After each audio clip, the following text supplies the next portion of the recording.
Hi everyone, Paul Morbid here, Morbid Team Entertainment and Bolex Repair Philippines. So I just got in another Single-8 cartridge, R25 Fujichrome, and this one has been used. It can be told, as you can see it right here, there is no arrow right there. So if you were to get one that's unused or sealed, you would have the original Fujichrome arrow at the end of my pencil eraser. As you can see, this cartridge is unused right here. Alright, so what I can do is I can roll the dice with this one. I can either continue to use this one, and when I have it processed, have some found footage on here, okay, and see how that goes. Although it's kind of pricey to have this processed, the original Single-8, alright, because these older films right here, it's the rim jet is really tough to get off, and it has to be done by hand.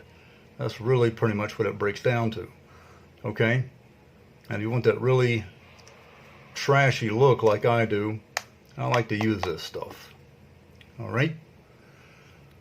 But you got to see if it's going to transport through the camera as well.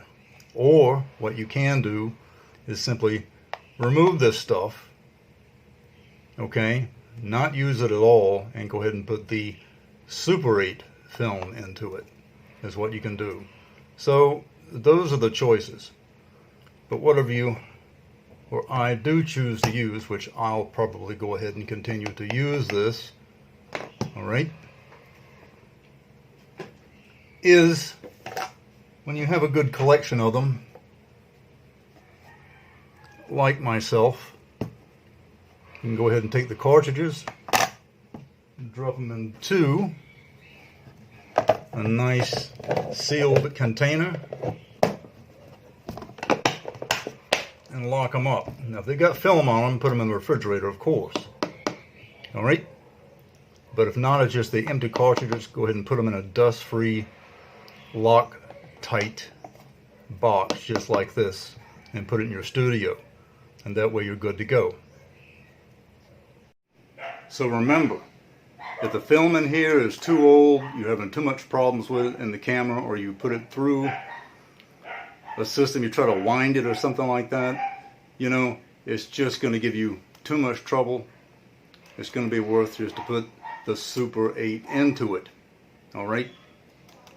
Because this stuff right here, the original, is really costly to have it processed, okay? I like, again, that really nasty, filthy look, okay? And although some of that technique can be done by original and new Super 8, you can't quite get that look from this Fujichrome, the vintage stuff, okay? It's just a matter of expense if you really want to roll the dice on it, again, okay? Do contact me at the social media outlets provided on the screen, and remember, as always, do subscribe. Until next time, see ya.